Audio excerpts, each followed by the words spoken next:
stop. Just for a moment. Don't scroll away. I know the instinct. In a world obsessed with the new, the polished, and the young, a face like mine is usually a signal to look elsewhere. I am what you might call visual background noise. But I need you to look at me. Closer. Do you see these lines? The deep valleys around my mouth? The road map etched into my forehead? Society tells you these are flaws. They sell you creams and serums to erase them, as if they are mistakes to be corrected. But they are not mistakes. They are evidence. I have survived 78 years of winter and summer, of heartbreak and ecstasy. This face is the only thing I truly own. For a very long time, I didn't want to look at it either. I remember a specific morning, decades ago. I stood in front of an antique mirror in my hallway. Perhaps you know the kind, the glass a little cloudy, catching the dust motes dancing in the air. I looked into the glass, but I didn't see myself.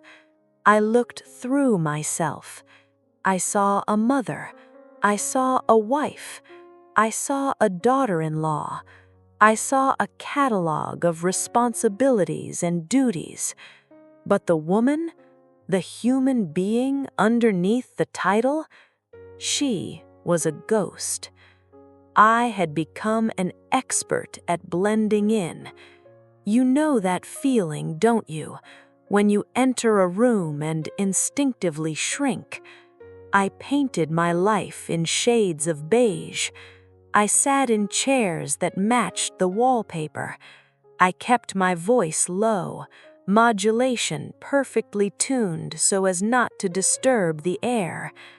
I thought that if I was quiet enough, if I was good enough, I would be safe. I was wrong. I wasn't safe. I was just invisible. I want to talk to you about the heavy coat. We all have one. It is that invisible garment we put on every morning before we step out the door. It is woven from the expectations of others.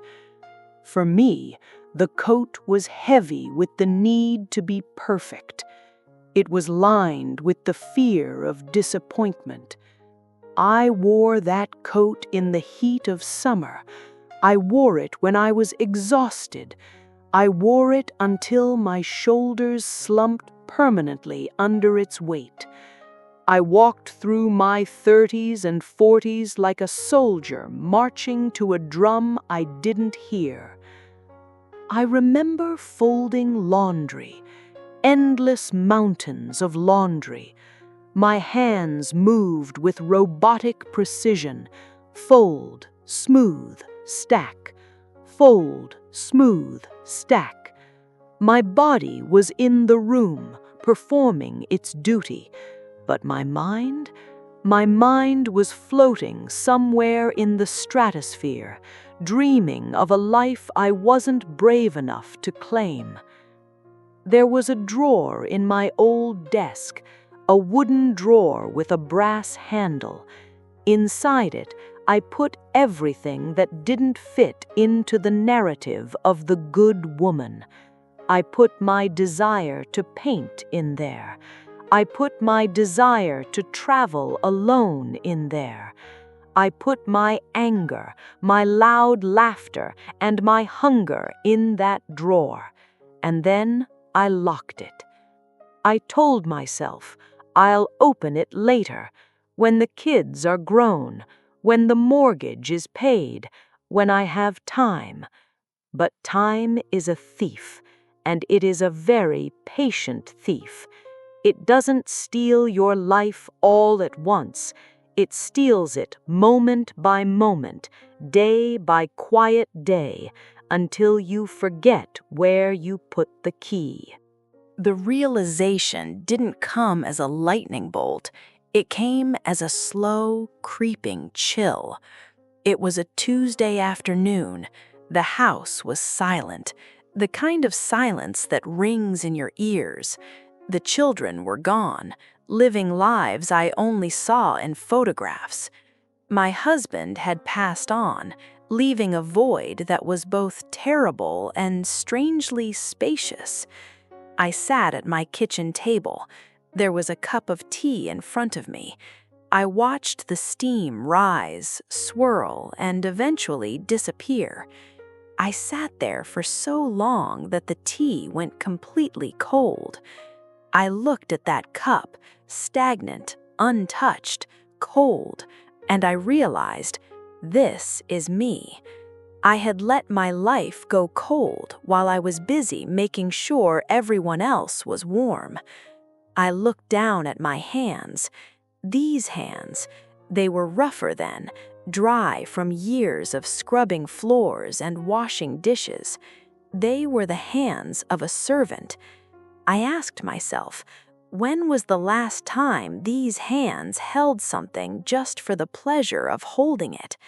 When was the last time they touched paint, or soil, or a lover's face with wild abandon? I couldn't remember. The clock on the wall was ticking. Tick, tock, tick, tock. Usually that sound was comforting, but that day it sounded like a countdown. It sounded like a threat. I panicked. A genuine, visceral panic took hold of me. I ran to the window and pressed my forehead against the cold glass. It was raining outside, and the drops raced down the pane like the tears I was too disciplined to cry. I wasn't afraid of dying. I was terrified of the realization that I hadn't actually lived. I was a supporting character in my own movie. I was the extra who nods in the background while the protagonist falls in love and fights dragons. I looked at a flower in a vase on the table. It was wilting. A single petal detached itself and fell, slowly, hitting the mahogany table with no sound. That petal was my youth, and it was on the floor. Grief is a necessary river. You have to swim through it, but you cannot drown in it. After the tears dried, and oh, there were many, something shifted. The panic turned into something useful. It turned into anger, and then it turned into determination. I decided to burn the heavy coat.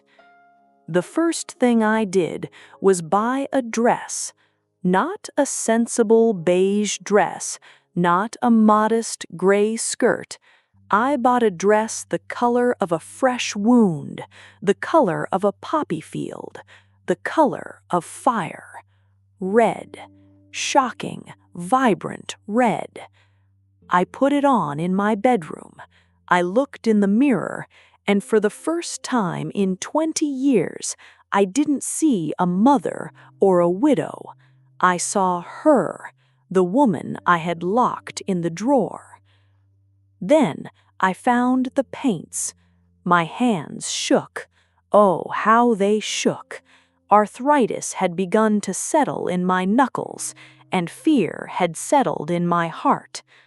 The first brush stroke was clumsy.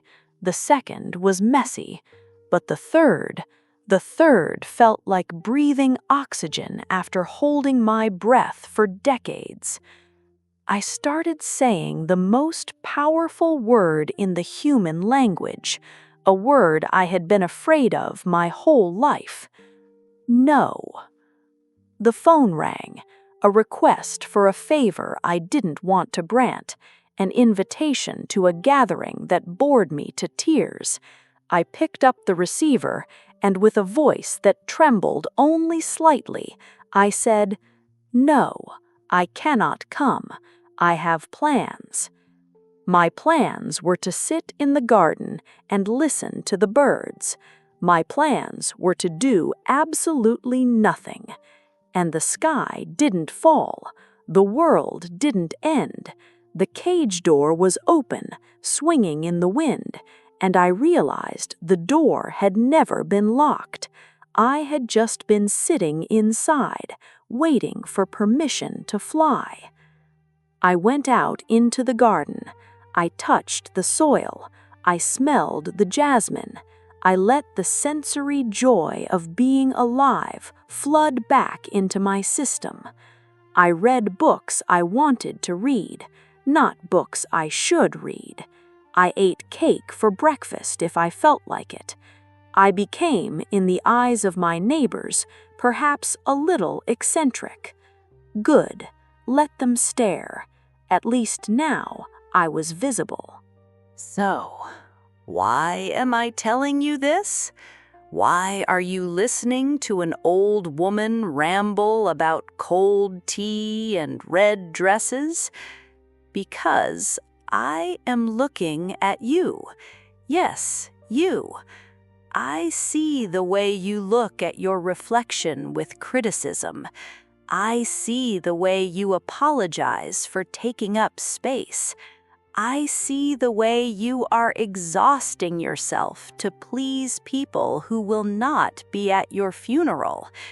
You are holding a candle. Your life is that candle. And right now, you are worried about the wax dripping, or the shape of the flame, or if the light is too bright for others. Burn it. Burn it bright. Burn it down to the wick. There is a lie that culture sells to women. They tell us we are like milk, that we have an expiration date, that after 40 or 50 we sour and spoil. That is a lie. We are not milk. We are wine. We ferment. We grow complex. We grow potent. We become something that can intoxicate the world with wisdom if only we allow ourselves to age without apology. Do not wait until you are 78 to introduce yourself to the mirror. Do not wait for the empty house to find your voice. Take the key, open the drawer, put on the red dress or the combat boots or whatever armor makes you feel like a warrior. If you are unhappy, move. You are not a tree. If you are lonely, reach out. Rejection is temporary. Regret is forever. If you have a song in your throat, sing it, even if you are off-key, especially if you are off-key. My time is the sunset. The light is golden, the shadows are long, and I am at peace with the night that is coming. But you are in the high noon of your life. The sun is blazing above you. Do not close your eyes.